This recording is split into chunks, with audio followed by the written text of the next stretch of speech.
My past has a tight grip on me. And the funny thing is, it's not the addictions, it's the old version of me before any of that. All I want to do is move forward.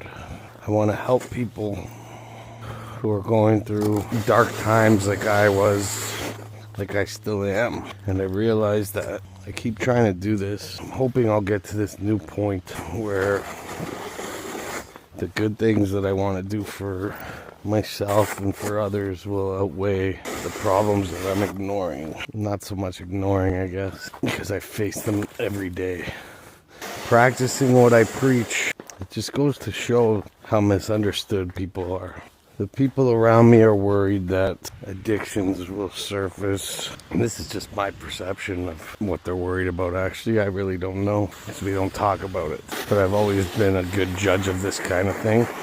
If I base it off what I do know, they're worried that I'm not going to be able to support myself in life. They're worried that I won't be able to get a good enough job, or that I don't have a good enough job to support myself in life. Meanwhile, I'm worried of becoming the same person that I already was, that I worked so hard to change.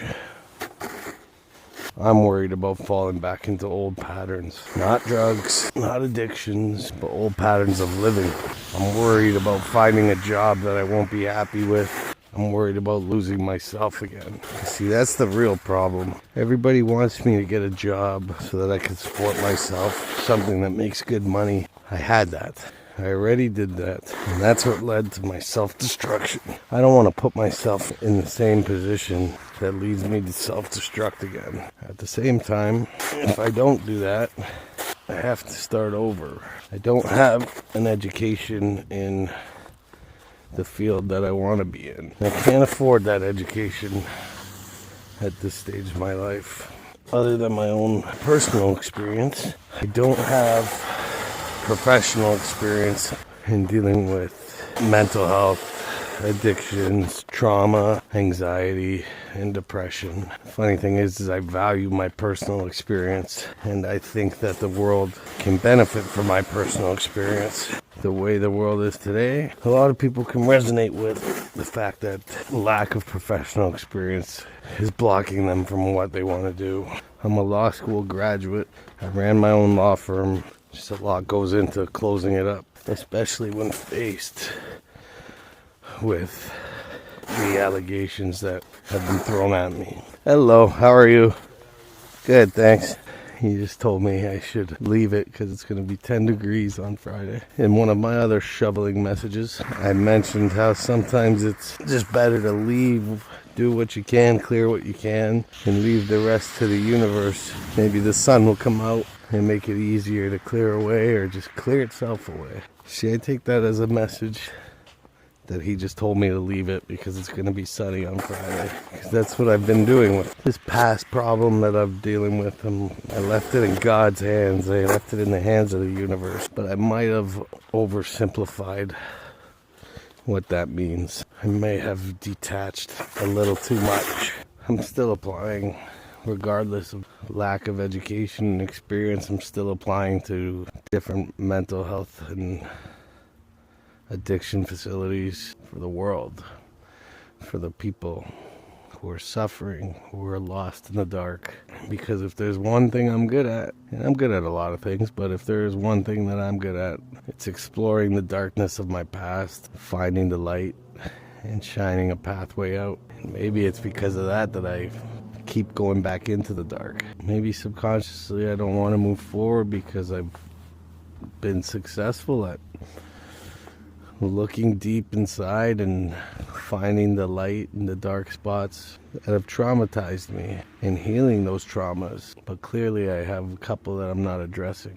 I've addressed them, I know exactly what they are, but I'm just not putting in the work to clear them. Maybe it's just more comfortable for me to have them. The safety of being in the dark that I know I can navigate. But when you say it out loud, that's typically when you could say to yourself, well, that's fucking stupid. That's the cure of most of these things, by the way, is when you get to the root of a problem and you say it out loud and you just go, that's fucking stupid. Healed. I'm not stopping. I'm not going back. I can't go back. See, this is where people are confused because they're worried about me going back and falling into old habits, and they're focusing on those habits. But yet they want me to go back and do the same work that I was doing, live the same life that I was living, that was what led me to the habits. Drugs, addictions, it's the last thing on my mind. Bringing back that old sense of self, falling back into old patterns that led me on that path of drugs and other addictions is what scares me and what I'm trying to avoid and what I'm trying to fix. Huge fan of Eminem, I know. Especially with the older albums, I know pretty much every lyric. But I don't think M would mind me saying that I am not whatever you say I am. And if I wasn't, then why would I say I'm not M? I'm not M. I am not. And I think one of the most important things that I could challenge Mr. Mathers on would be that you don't only have one shot. You don't only have one opportunity. You have as many opportunities as you're willing to make, and you have as many shots as you're willing to take. You only get multiple shots, multiple opportunities if you want them. Find yourself in the music. That's another thing. Wow, find yourself in the music. The moment you own it, you gotta let it go. You only get multiple shots. If you're going to take multiple shots, then this opportunity comes once, twice, 3 times in a lifetime, how many times you want it to. Find yourself in the music. The moment you own it, it's easier to let it go. Music is healing.